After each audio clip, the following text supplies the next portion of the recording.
which means to me, there's no way he's playing in this game.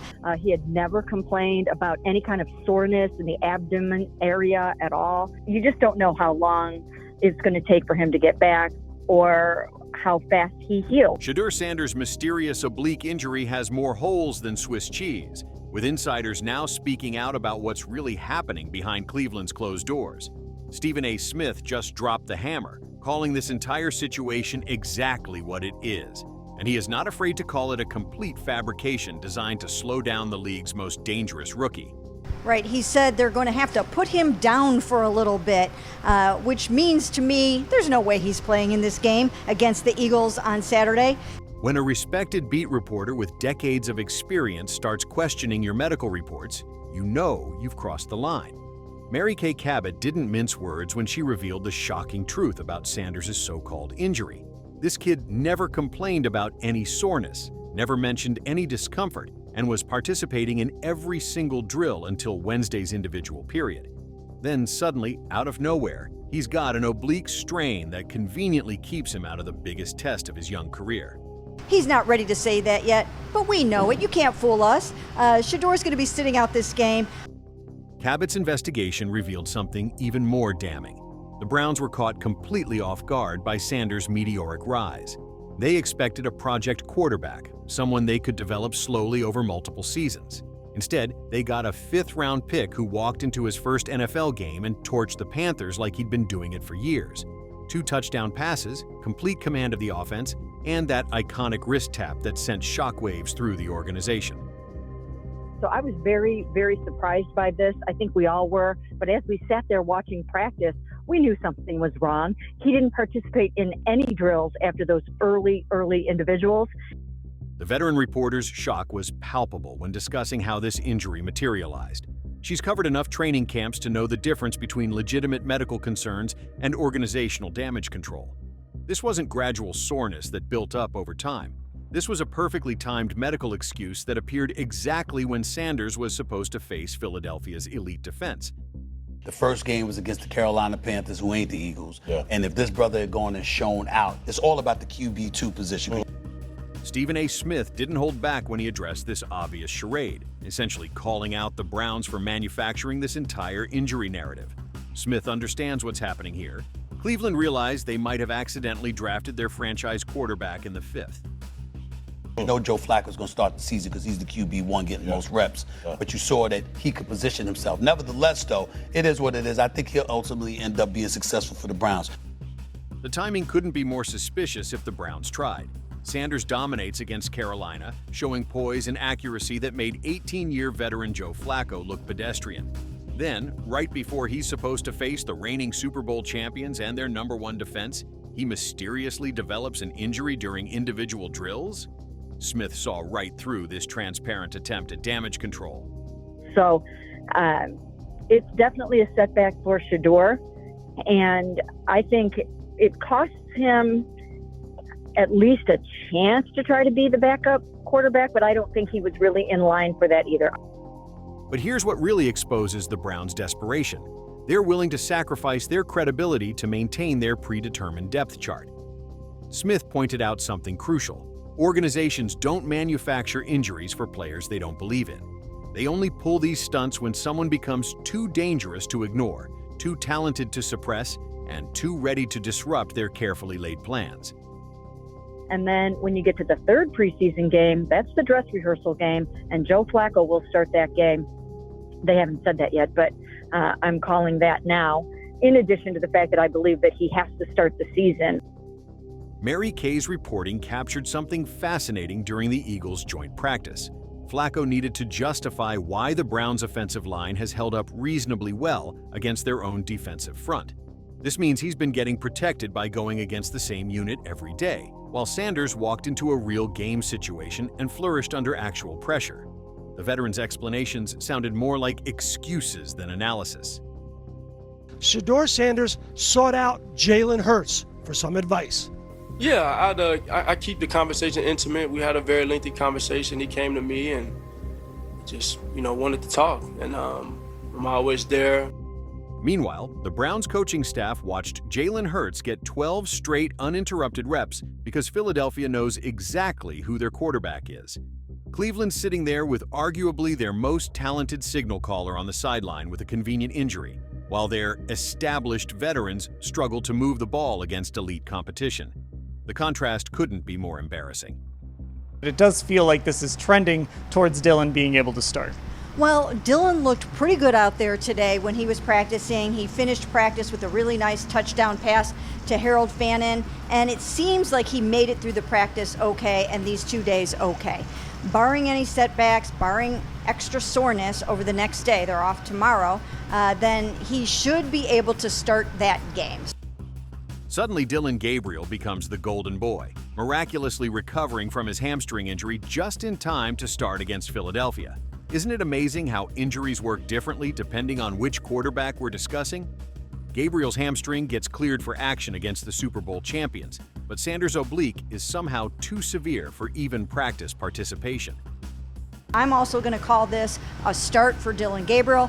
It will give them film on both rookies in a start, and that'll be good for them.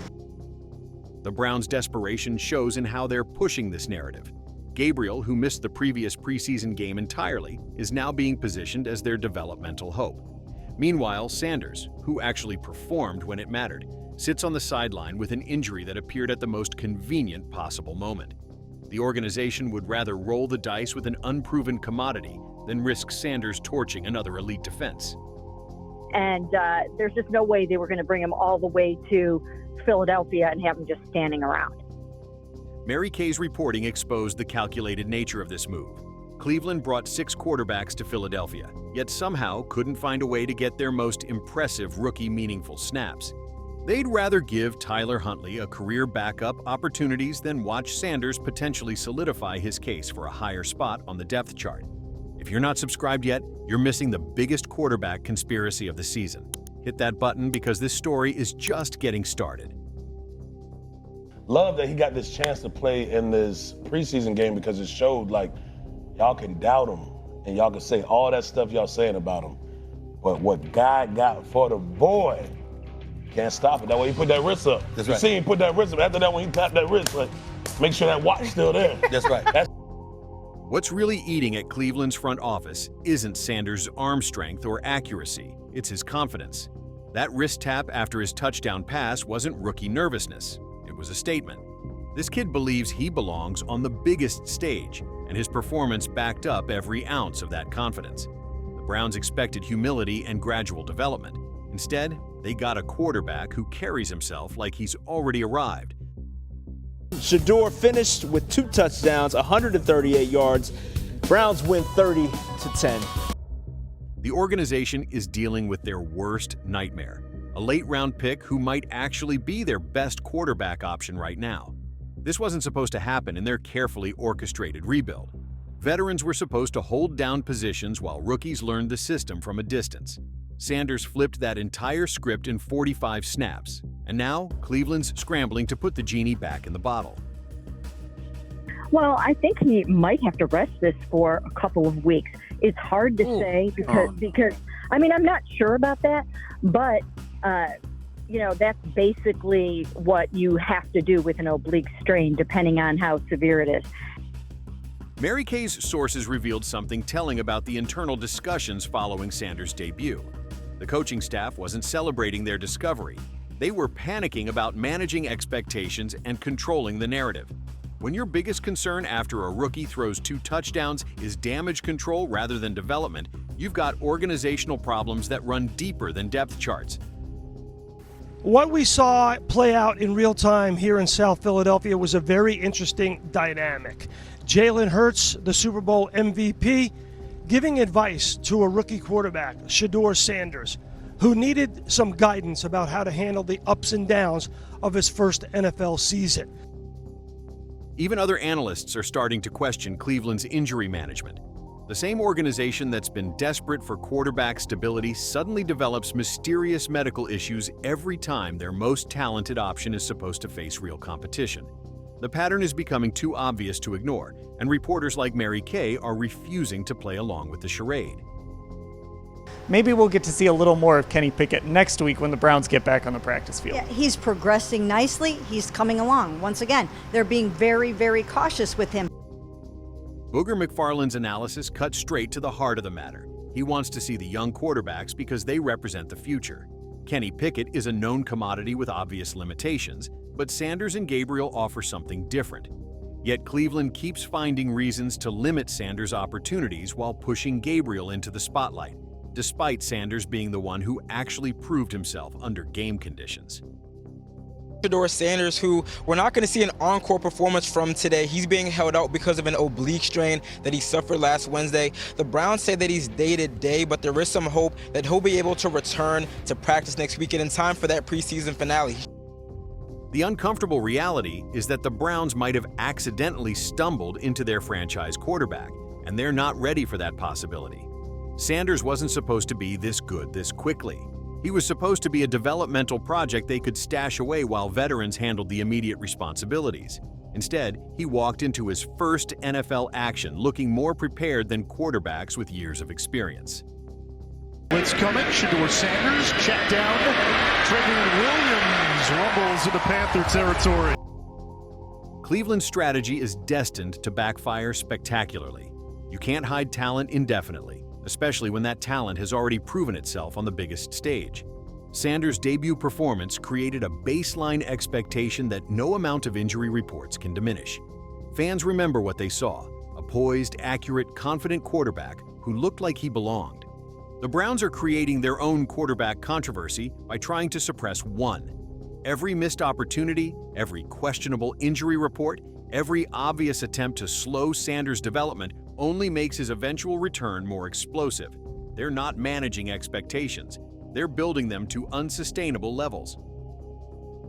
And that's the whole key is we just don't know how severe it is or what grade of a strain it is. It can go anywhere from a minor stretch to some tears of the muscle fibers.